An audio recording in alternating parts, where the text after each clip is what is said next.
কিন্তু আজকে ওনার নিজের সাক্ষী নিজেই দিচ্ছেন, প্রথম বিদেশ সফর উনি ভারতে করতে যাচ্ছেন। তার মানে নাটাই সুতা কার হাতে? হ্যাঁ ভাই, ঘুড়ি তো উঠতেছে আকাশে, রঙিন ঘুড়ির দিকে আমরা সবাই তাকায় রয়েছি, হায় হায় ঘুড়ি আর ঘুড়ি, কিন্তু নাটাই সুতা কার হাতে এইটা বুঝতে হবে। দেশের ভবিষ্যৎ নিয়ে সবাই চিন্তিত, তবে আলোর সন্ধান করতে গেলে ভাই সততা লাগবে, ইমান লাগবে, ইমানের জোর লাগবে, সততা লাগবে। কাদের সততা আছে, কাদের ইমানের জোর বেশি, জনগণ কিন্তু বুঝতে পারছে বলেই তো এত বড় বিরোধী দল আজকে সংসদে, তাদেরকে আমরা পাহারা দেওয়ার জন্য পাঠাইছি। আবু সাঈদ হত্যা মামলা থেকে শুরু করে নানান বিষয় নিয়ে বিএনপি নাটকীয়তা থামছে না, অসম্ভব নাটকীয়তা করছে বিএনপি সরকার। জাতীয় মানবাধিকার কমিশনের নামে বিরোধী দল ও মতকে দমন কমিশন হিসেবে সেটি ব্যবহার করা হয়েছে। বিএনপিকে দমন করার বৈধতা জাতীয় মানবাধিকার কমিশন উৎপাদন করেছে। আমরা জাতীয় মানবাধিকার কমিশনের চেয়ারম্যানকে বলতে শুনেছি, জামাতের নেতাকর্মীদেরকে গুলি করা বৈধ মানবাধিকার টিকিয়ে রাখার স্বার্থে।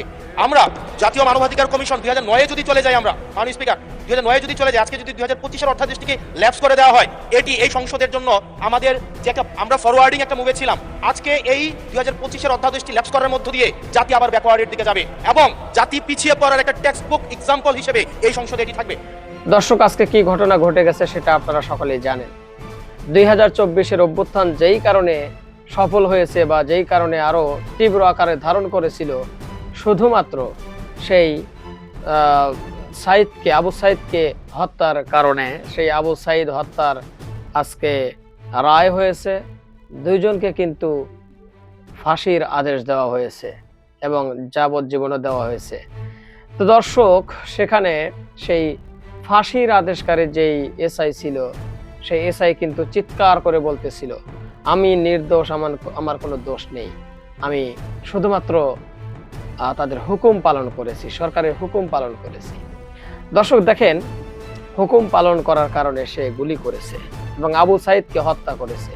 যে আবু সাঈদের হত্যার বিনিময়ে নতুন করে 2024-এর অভ্যুত্থান সফল হয়েছে।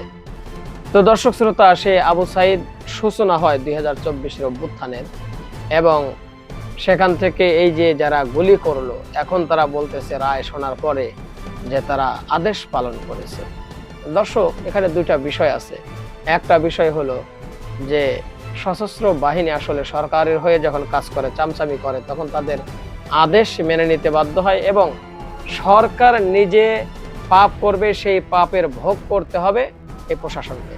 যেমন হাসিনা নিজে পাপ করেছে এবং সেই পাপের ফসল বা সেই পাপের কর্ম ভোগ করতে হচ্ছে এখন তাদের পুলিশদেরকে।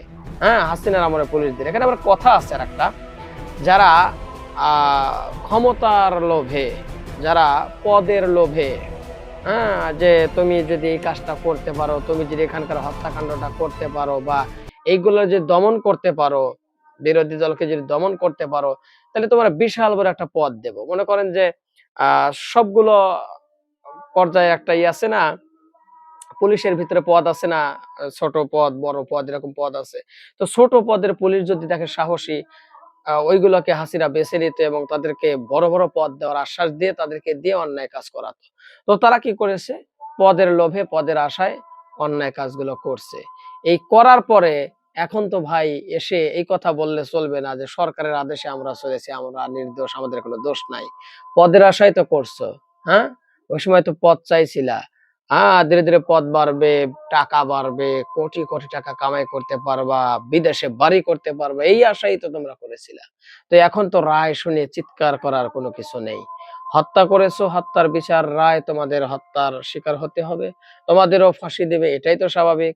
যেমন 1971 সালে রাজাকার বাহিনী যারা ছিল, যারা রাজাকারের রূপ ধারণ করেছিল, যারা দেশের সাথে বেইমানি করেছিল, তাদেরকে তো শেখ হাসিনা ধরে ধরে ফাঁসি দিয়েছে, তাইনি? অবশ্যই দিয়েছে, একটারও বাঁচতে দেয়নি। যারা রাজাকার তাদেরকে তো দিয়েইছে, যারা রাজাকার না তাদেরকে রাজাকার বানিয়ে ফাঁসি দিয়েছে। তো এখন যারা 24-এর অভ্যুত্থানে যারা মনে করেন যে ছাত্র দলকে হত্যা করলো, যেগুলো প্রমাণিত হয়েছে, এদের কি তাহলে বিচার হবে না? অবশ্যই হবে। হাদি হত্যারও বিচার করতে হবে, কারণ হাদি হত্যার যেই আসামি রয়েছে ফয়সাল আর আরেকজন, এই দুইজনকে নাকি ভারত বাংলাদেশে পাঠিয়ে দেবে, এরকম প্রস্তাব নাকি হয়েছে। আরেকটা বিষয় দেখেন, মূল মানে গোদাকে যদি ধরা না যায় তাহলে কিন্তু ভাই এই বিচারের কোনো কিছু হয় না। মূল গোদা হলো ভাই শেখ হাসিনা, আসাদুজ্জামান খান, কামাল, কাদের, এরা হলো ভাই দলের গোদা, বোঝেন? দলের গোদা বলে বোঝেন, মানে দলের নেতা, এদের আদেশেই তো সবকিছু হয়েছে। তো ওদেরকে আসলে ভারত থেকে বাংলাদেশে এনে আগে শাস্তিটা দিতে হবে, তারপরেই তো এই খেলাটা জমবে, তাই না? তো যাই হোক, কথা বাড়াবো না, অনেকগুলো ভিডিওর অংশ বিশেষ আপনারা ভিডিও শুরুতে দেখছেন, তো বুঝতে পারছেন ভিডিওটা কতটা চমৎকার হতে চলেছে। তো চলুন কথা না বাড়িয়ে একটা লাইক দিয়ে সবগুলো ভিডিওর বিস্তারিত আলোচনাগুলো আমরা শুনে আসি। আবু সাঈদ হত্যা মামলা থেকে শুরু করে নানান বিষয় নিয়ে বিএনপি নাটকীয়তা থামছেই না, অসম্ভব নাটকীয়তা করছে বিএনপি সরকার। দর্শক, বিএনপি ভালো কাজ করলেও তার পেছনে দুর্বিসন্ধি আছে। ভালো কাজ করে ইল ইন্টেনশন থেকে, খারাপ উদ্দেশ্য থেকে। দর্শক, বেশ কিছু ভালো কাজ বিএনপি করেছে, যেমন আওয়ামী লীগ নিষিদ্ধ বিল, সন্ত্রাস বিরোধী আইন নিষিদ্ধ, সন্ত্রাস বিরোধী আইন সংশোধনী আকারে সংসদে পাশ করেছে, যার ফলে আওয়ামী লীগ সংসদের আইন দ্বারা এখন নিষিদ্ধ। এটা তো ভালো কাজ, কিন্তু এই ভালো কাজের পেছনে বিএনপির ধান্দা আছে, এবং ভালো কাজের টাইমিংটা বিএনপি এমনভাবে সেট করে যাতে তাদের ধান্দা পূরণ করা যায়। আপনারা জানেন যে আবু সাঈদ হত্যা মামলার রায় হয়েছে। আবু সাঈদ ছিল আমাদের 24 বিপ্লবের আইকনিক ফিগার, সবচেয়ে গুরুত্বপূর্ণ ফিগার। এই আবু সাঈদকে বিভিন্নভাবে ধামাচাপা দেওয়ার চেষ্টা হয়েছে, কিন্তু পারেনি, এটা অনিবার্য। তারেক রহমানকেও আবু সাঈদের কবর জিয়ারত করতে হয়, এবং এই আবু সাঈদ তিনি কিন্তু শিবির করতেন, এবং আবু সাঈদের পরিবার এখনো জামাত, কিন্তু তারপরে সবাই তাকে রেসপেক্ট করতে বা আবু সাঈদের পরিবারকে গুরুত্ব দিতে বাধ্য। এটা 24-এর বিপ্লবের একটা সৌন্দর্য। তো অনিবার্যভাবে আবু সাঈদ হত্যা মামলা রায় হয়েছে, এটা হতে হবেই। এতে বিএনপির কোনো ক্রেডিট না, যে না বিএনপি, অনেকে বলছে যে বিএনপি সরকার এসেছে, দেখেছেন আবু সাঈদ হত্যা মামলা রায় হয়ে গেছে। আরে ভাই, রায় তো এতদিনে কার্যকর হওয়ার কথা ছিল। পুরো জাতির সামনে, পুরো জাতির চোখের সামনে আবু সাঈদকে হত্যা করলো। কারা হত্যা করেছে, কিভাবে হত্যা করেছে, মোটিভ কি, একদম দিবালোকের না স্পষ্ট। এতদিনে আবু সাঈদকে যারা হত্যা করেছে, ওদের ফাঁসির পর কবরে ওদের হাড্ডি গুড্ডি মাটি খেয়ে ফেলার কথা। যাই হোক, দেরিতে হলো রায় হয়েছে, এবং এই বিচারের সমস্ত অগ্রগতি ইউনূসের আমলে হয়েছিল, এখানে বিএনপির কোনো ক্রেডিট নেই। তবে বিএনপি সরকারের আমলে রায় হয়েছে। বিএনপি যতটুকু করেছে এটা আবার নেগেটিভ। বিএনপি সরকার আদালতে নগ্নভাবে হস্তক্ষেপ করে, এতে কোনো সন্দেহ নেই, এবং বিচারকদের যাতে নিয়ন্ত্রণ করতে পারে এই জন্য তারা বিচার বিভাগকে স্বাধীন করতে চায় না, আলাদা জুডিশিয়াল সেক্রেটারি গঠন করতে চায় না। আদালত যে রায় দিয়েছে সেই রায়ের বিরুদ্ধে আবার আপিল করতে চায়, যে না, বিচার বিভাগকে স্বাধীন করা যাবে না, আলাদা জুডিশিয়াল সেক্রেটারিয়েট করা যাবে না, এই সেই। এবং বিচারকরা কিছু বললে তাদেরকে শোকজ করে। অধস্তন আদালতের বিচারকরা সরকারের অধীনে থাকবে, অধস্তন আদালতের বিচারকদের বদলি পদোন্নতি এগুলো সব তাদের হাতে থাকবে, এগুলো তারা বলার চেষ্টা করছে। তো দর্শক, এই জায়গায় বিএনপির উদ্দেশ্য হচ্ছে আদালত নিয়ন্ত্রণ করা, এবং যতটুকু সম্ভব করছে। আইসিটিতে অনেক মামলার রায় পিছিয়ে দেওয়া হয়েছে। ইউনূস সরকার ক্ষমতা থাকলে এতদিন স্বাভাবিক প্রক্রিয়া অনেক রায় হতো, কিন্তু বিএনপি তাদের রাজনৈতিক ক্ষমতা ব্যবহার করে সালাউদ্দিন আসাদুজ্জামানদের চাপ প্রয়োগ করে অনেক রায় পিছিয়ে দিয়েছে। আবু সাঈদ হত্যা মামলার রায় আগে হওয়ার কথা ছিল, হয়েছে, কিন্তু এখানে ঘটনাটা কি ঘটেছে, যেহেতু রায় কবে হবে কি পিছিয়ে দেওয়া অনেক কিছুতেই বিএনপি সরকার আদালতে হস্তক্ষেপ করে, এবং তার প্রকাশ্যভাবে আদালত নিয়ন্ত্রণ করতে চায়। এই জায়গায় বগুড়া, এবং বগুড়ার কথা বললেই এখন মাগুরার নাম চলে আসে। বগুড়া এবং শেরপুরে দুইটা উপনির্বাচন অনুষ্ঠিত হচ্ছে 9 তারিখ। সেই উপনির্বাচনের তারিখেই আবু সাঈদ হত্যা মামলার রায় হয়েছে, এবং আরো বেশ কিছু ঘটনা বিএনপি ঘটাচ্ছে। ওসমান হাদির এক হত্যাকারীর 10 বছর কারাদণ্ড হয়েছে অস্ত্র আইনের মামলায়। এখন এই যে রায়গুলো, এটা কিন্তু অন্যদিনও সেট করা যেত, কিন্তু বিএনপি অতি চালাকি করে এবং মেটিকুলাস ডিজাইন পরিকল্পনার অংশ হিসাবে তারা বগুড়া, শেরপুরের উপনির্বাচন এবং আবু সাঈদ হত্যা মামলার রায় এবং ওসমান হাদির হত্যাকারীর অস্ত্র মামলার রায় একই দিনে ধার্য করেছে, যাতে বিএনপির যে ভয়াবহ কারচুপি বগুড়া এবং শেরপুর উপনির্বাচনে, সেই কারচুপি ধামাচাপা দেওয়া যায়। এই নাটকীয়তা করছে। অতএব আবু সাঈদ হত্যা মামলার রায় বিএনপি সরকার কোনো ক্রেডিট নেই, ধন্যবাদ পিএম বলার কোনো সুযোগ নেই, ধন্যবাদ পিএম ভাইয়া এটা বলার কোনো সুযোগ নেই, বরং যতটুকু ক্রেডিট ইউনূস সরকার পাবে। আর বরং এখানে আছে নেগেটিভ কিছু। এবার আসেন, আবু সাঈদ হত্যা আসামিদের কি সাজা দেওয়া হয়েছে। মজার বিষয়, এক আসামি বড় দাড়ি পুলিশ কর্মকর্তা, তিনি ফাঁসির রায় শুনে জয় বাংলা স্লোগান দিয়ে বলেন আমি এই রায় মানি না, এবং তিনি বলছেন, মানে আওয়ামী লীগের বাটপাড়িটা দেখেন, তিনি জয় বাংলা স্লোগান দিয়ে বলছেন আমি এই রায় মানি না। আরে তুই মানলে বাকি না মানলে বাকি, তোর তো ফাঁসি হবে। আর পুলিশ কর্মকর্তা জয় বাংলা স্লোগান দেয়, বলে আমি রাষ্ট্রের হুকুমের গোলাম ছিলাম। তুই হুকুমের গোলাম ছিলি, তুই জয় বাংলা স্লোগান দিস, তুই তো ধরা এখানেই খাইছিস। আপিলে সাজা একটু কমার সুযোগ যদি থেকেও থাকতো, যে ঠিক আছে রাষ্ট্রের কর্মকর্তা রাষ্ট্রের আইন মানতে, এখানে যারা হুকুমের আসামি তাদের ফাঁসি হবে, কিন্তু যারা এক্সিকিউট করেছে কনস্টেবল লেভেলের, এসআই লেভেলের, ঠিক আছে, তাদের মৃত্যুদণ্ড থেকে তারা বাঁচত। এরকম একটা যুক্তি আপিল বিভাগ থেকে আসতে পারে, কিন্তু জয় বাংলা স্লোগান দিয়ে তো আওয়ামী লীগের কাতারে চলে গেছে। তো বাটপারি কত প্রকার কি এখানে স্পষ্ট হয়েছে। হাদি হত্যা মামলার প্রধান আসামি ফয়সালে অস্ত্র আইনে 10 বছর কারাদণ্ড, কিন্তু যারা সেই অস্ত্র মামলা থেকে জামিন করিয়ে এই হত্যার সুযোগটা দিল, তারা কিন্তু এখন ডেপুটি স্পিকার হয়। এটাও আমাদের মনে রাখতে হবে। তো দর্শক, আবু সাঈদ হত্যা মামলার আসামি পক্ষ বলছে যে তারা আপিল করবেন। হ্যাঁ, আপিল করবেন, এখানে আপিল হবে, কিন্তু দিন শেষে আপিল টাপিল হলো এই হত্যাকারীদের প্রিয় ভাজন তো রাষ্ট্রপতি, তিনি যদি শেষ পর্যন্ত ক্ষমা করে দেন, কারো কিছু করার থাকবে না। সেট আপ কিন্তু আছে। জুলাই গণঅভ্যুত্থানে প্রথম শহীদ বেগম রোকেয়া বিশ্ববিদ্যালয়ের ইংরেজি বিভাগের শিক্ষার্থী আবু সাঈদ হত্যার কারণে মানবতাবিরোধী অপরাধ মামলায় এসআই আমির হোসেন ও কনস্টেবল সুজন চন্দ্র রায়ের মৃত্যুদণ্ড দিয়েছে আদালত।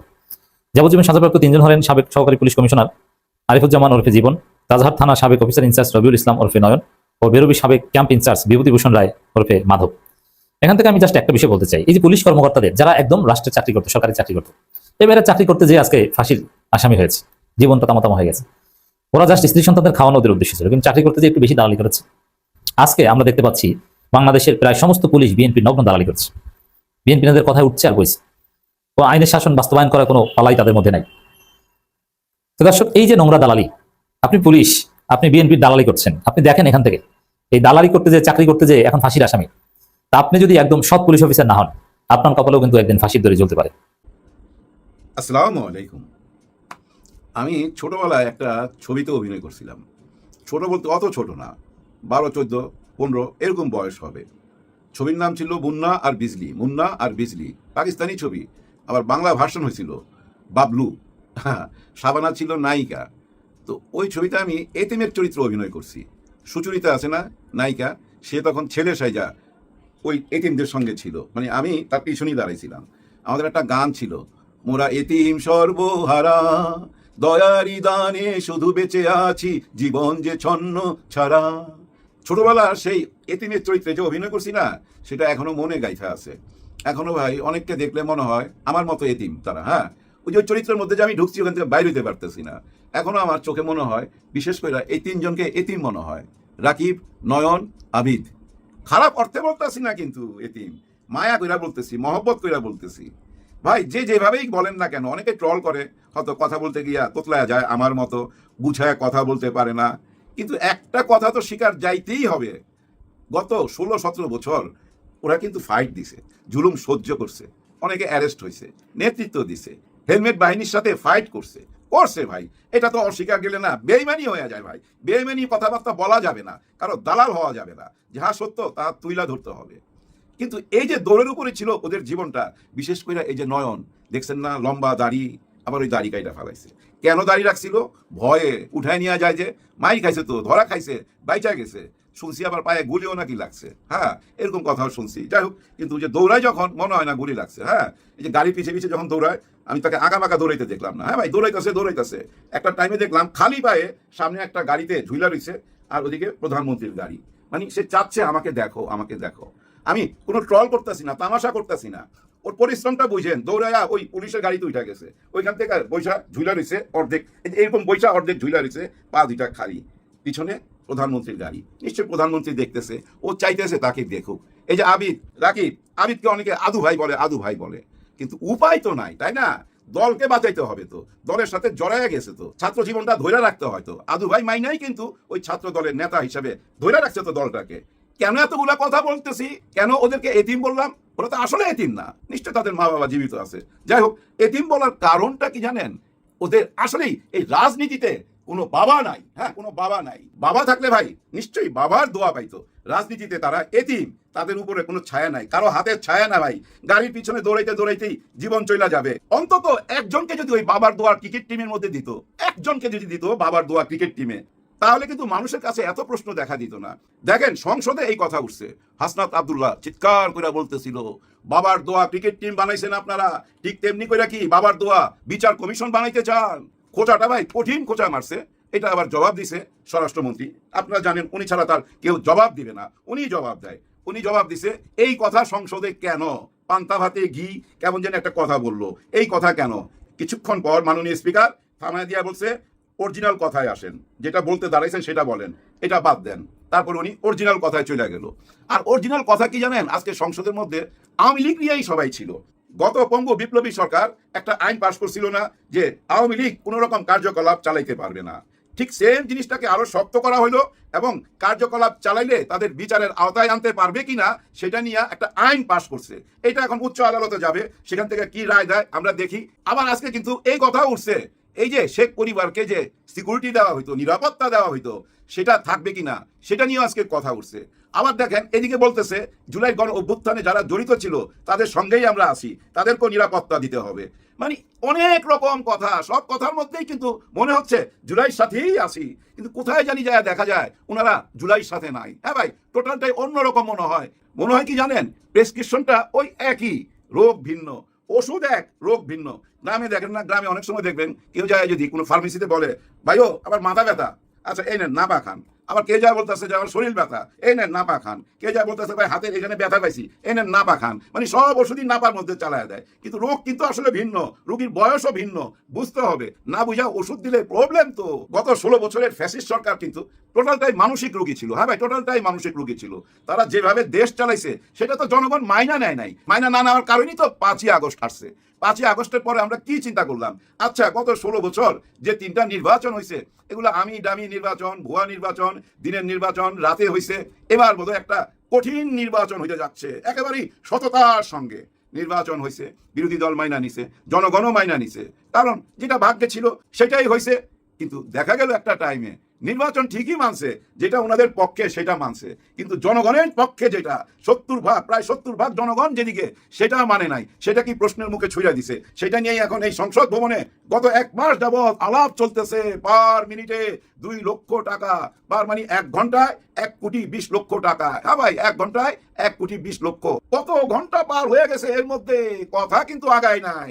আরে সব কিছুই তো কইরা গেছে গত সরকার। এই যে 18 মাসের মধ্যে কিভাবে এই দেশ চলবে, আইন বিভাগকে স্বাধীন করতে হবে, দুদককে স্বাধীন করতে হবে, প্রশাসনকে স্বাধীন করতে হবে, এগুলো তো গত 16-17 মাস সবাই মিলা, কেউ তো বাদ দেন নাই। 30-40টা দল একসঙ্গে বৈশা এই আইনগুলো তো তৈরি করছেন। সেগুলো নিয়ে আবার নতুন কইরা কথা কেন? এইটাতে মাইনা নেওয়ার জন্য হ্যাঁ ভোট তো দিয়েই দিছে। এই যে 17-18 মাস আপনারা যা আলাপ করছেন, তখন এই যমুনাতে বৈশা, তখন পার মিনিটে কত খরচ হয়েছে জানি না, কিন্তু এই সংসদে পার মিনিটে শুনতেছি 2 লক্ষ টাকা। সত্য মিথ্যা জানি না, কিন্তু 2 লক্ষ টাকাই হবে। কিন্তু এত ব্যয় বহুল জায়গায় বৈশা ওই পুরানো আলাপ কেন? আগেরই আলাপ তো সব। গত 17-18 মাস তো এগুলো শেষ হয়ে গেছে। এমন তো না এগুলো গোপনে করা হয়েছে। সবাই সিগনেচার আছে, সবাই ভয়েস আছে, সব রেকর্ড করা। তো মুখ খুলবে ধীরে ধীরে, সবাই মুখ খুলবে। আসিফ নজরুল সাহেব মুখ খুলছে, এর মধ্যে নাহিদ ইসলাম আইসা বলছে ডক্টর ইউনূস সাহেবকে মুখ খুলতে হবে।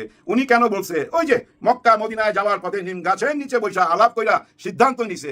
এটা কিন্তু ডক্টর ইউনূস স্যারের মনের কথা। হ্যাঁ ভাই, এই যে নাহিদ ইসলাম যেটা বলছে, তোমরা প্রশ্ন তোলো, ইউনূস স্যারই শিখাই দিছে, তোমরা প্রশ্ন তোলো, আমাকে সামনে আসতে বলো, আমার মুখ থেকে কথা বাইর করো। কারণ কি জানেন, উনিও তো ধোকা খাইছে নিশ্চয়ই ভাই। ওনার সঙ্গে কেউ ওয়াদা করছে ডিপ স্টেটের যে এই জুলাই সনদপত্র 100% পাস, এটা নিয়ে কোনো কথা হবে না, এরকম কিছু বইলা ওনার মুখ বন্ধ করছে। কিন্তু এখন উনি দেখতেছে হায় হায়, নো এটা তো হইতে পারে না, পুরাটাই তো বেইমানি। হ্যাঁ ভাই, পুরাটাই তো বেইমানি। যেভাবে এখন বলতেছে ওইখান থেকে ভাই, হ্যাঁ ভাই, শেখ হাসিনার একটা ভয়েস শুনেন, বলতেছে আমাদের সঙ্গে বেইমানি করছে, ওরা আমাদের কাছে ভোট চাইছে। বড় একজন নেতার নাম বলছে, যে নেতাকে নিয়ে এখন সারা বাংলাদেশে কথা চলে। উনি বলছে যে হ্যাঁ আমাদের সঙ্গে চলে আসেন, আমরা আপনাদের নিরাপত্তা দিব, সবাই আমরা মামলা তুলে নিব, আমাদের সঙ্গে থাকেন, মানে আমাদেরকে ভোট দেন। আমাদের ভোট নিয়ে এখন আমাদেরকে নিষিদ্ধ করে দিতেছে। মাথা খারাপ হয়ে যেতেছে তো ভাই। সংসদে যখন এই বিলটা দিল ভাই, পুরা বিএনপি সবাই টেবিল থাপড়াইতে টেবিল বোধহয় ফাটায় ফেলাইছে। কিন্তু আবার এদিকে যখন ক্যামেরা ধরছে বিরোধী দল, সবাই চুপ। একজন সংসদ সদস্য বিএনপির, উনি তো চিৎকার করে বলছে 71 আমাদের, 90 আমাদের, 24 আমাদের। এবং আমাদের যে এটা সবচেয়ে বড় প্রমাণ, ডক্টর ইউনূস তার দল বল নিয়া লন্ডনে যায় আমাদের নেতার হাতে এই পুরস্কার তুলে দিয়ে আসছে। জুলাই গণ অভ্যুত্থানের পুরস্কার আমাদের নেতার হাতে তুলে দিয়ে আসছে, চাক্ষুষ প্রমাণ দিয়ে দিছে। খেয়াল করছেন? তার মানে কি জানেন, ধীরে ধীরে শত্রু হয়ে দাঁড়াইছে ডক্টর ইউনূস। সরকারের বিপক্ষে ডক্টর ইউনূস, সরকারের বিপক্ষে মানে 11 দলের পক্ষে। আর 11 দলে কে আছে? ওই যে কিংস পার্টি। হ্যাঁ, ওনার দল তো আছে, এটা মাথায় রাখেন। এই জুলাই গণভোটের যতক্ষণ পর্যন্ত অধিকার আদায় না হবে, ততক্ষণ পর্যন্ত কোনো শান্তি আসবে না। ডাইনে গেলেও সমালোচনা হবে, বামে গেলেও সমালোচনা হবে। এর মধ্যে খলিলুর রহমান সাহেব চলে গেছে কিন্তু ভারতে, দিল্লিতে। মূল টার্গেট মরিশাস যাবে। ওইখানে কিছুক্ষণ কথাবার্তা বলবে, কি কথা বলবে জানি না। 2 দিনের সফর। কিন্তু বাংলাদেশের প্রধানমন্ত্রী কবে বিদেশ যাবে? উনি কিন্তু কথা দিছিলেন সৌদি আরব যাবে হজ করার জন্য। এরকম একটা কথা আমি শুনছিলাম, আমাকে কোনো কথা দেয় নাই। অনলাইনে আমি এরকম দেখছি, কিন্তু আজকে অন্য খবর পাইলাম। শুনলাম আগামী মাসের প্রথম বা দ্বিতীয় সপ্তাহের দিকে ভারতে যাচ্ছেন। প্রথম সফর ভারতে। নাগরিক টিভিতে দেখলাম ফটো কার্ড, আবার নিউজও দেখলাম ভিতরে। আজকাল তো ভাই ফটো কার্ড ভুয়া হয়, নিউজও ভুয়া হয়। কে যে কার নামে কি চালাই দিতেছে দেখেন না, অনেকেই ধরা পড়তেছে। সরকার হজম করতে পারতেছে না। সরকারকে নিয়ে কিছু উল্টাপাল্টা পোস্ট করলেই ধরা খায়। একজনকে দেখলাম ধইরা নিয়ে গেছে। আমার কথা কি জানেন, কেন এগুলা গায়ে মাখেন? এই অনলাইনে এগুলো চলবেই। দেখেন এই ধরার কারণে এখন এটা আরো বেশি বাইরে গেছে, অনেক রকম বাজে পোস্ট হচ্ছে, সব এআই দিয়ে বানানো। ডক্টর শফিকুর রহমান স্যারকেও দেখছি মেয়েদের সঙ্গে শোয়া রাখছে, আবার আমাদের প্রধানমন্ত্রীকেও দেখছি অন্য মেয়েদের সঙ্গে দাঁড় করায় রাখছে। এগুলা ছায়া গেছে, মানুষ বুঝে এগুলা এআই দিয়ে তৈরি। কিন্তু এগুলা কেন হচ্ছে? ওই যে একজন মুখ খুলছে দেখা ওরে ধরলেন, এই ধরার প্রতিবাদ কিন্তু এটা। আপনারা চাইতেছেন এরকম ধৈরা ভয় ঢুকাইতে, ভয় পাবে না তো। কারণ কি জানেন, যারা এগুলা করতেছে তারা দেখেন কি বাংলাদেশই তো নাই, অন্য কোনো কোনায় বসে এগুলা করতেছে। আপনি ধরবেন কিভাবে? এই অস্থিরতা বাড়েন না, গায়ে মাইখেন না, প্রচুর সমালোচনা হইতে দেন না, অসুবিধা কি? এই যে ট্রাম্পকে এখন সবাই গালাগালি করতেছে না, এই বেটা তুই যুদ্ধে কেন গেছিলি, আমাদের বাণিজ্য ডুবাইলি কেন? স্বয়ং আমেরিকার মধ্যেই এখন বিক্ষোভ দেখা দিছে, স্বৈরা শাসক বলতেছে, হিটলার বলতেছে। এবং এই ট্রাম্প কিন্তু 10 বছর বয়সী হিটলারের সংবিধান মুখস্থ করে ফেলাইছিল। ওর জীবনের স্বপ্ন হিটলার হওয়া, ওই হিটলারের সংবিধান মাইনাই কিন্তু আক্রমণটা করছে। এমন শিক্ষা দিছে ইরান, হায় হায়, 10টা শর্ত দিছে। 10টা শর্ত মানে কি জানেন? নাকে খত দে বেটা, এখানে নাকে খত দে।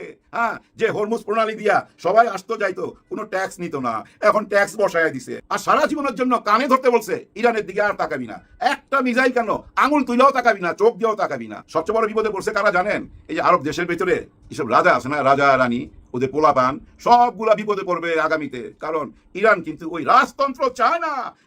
দর্শক, আশা করি সবগুলো ভিডিও দেখেছেন এবং বিস্তারিত আলোচনা শুনেছেন। তো অবশ্যই এবার আপনাদের মূল্যবান মতামত জানিয়ে দিন, পারলে ভিডিওটি শেয়ার করে সবাই দেখার সুযোগ করে দিন।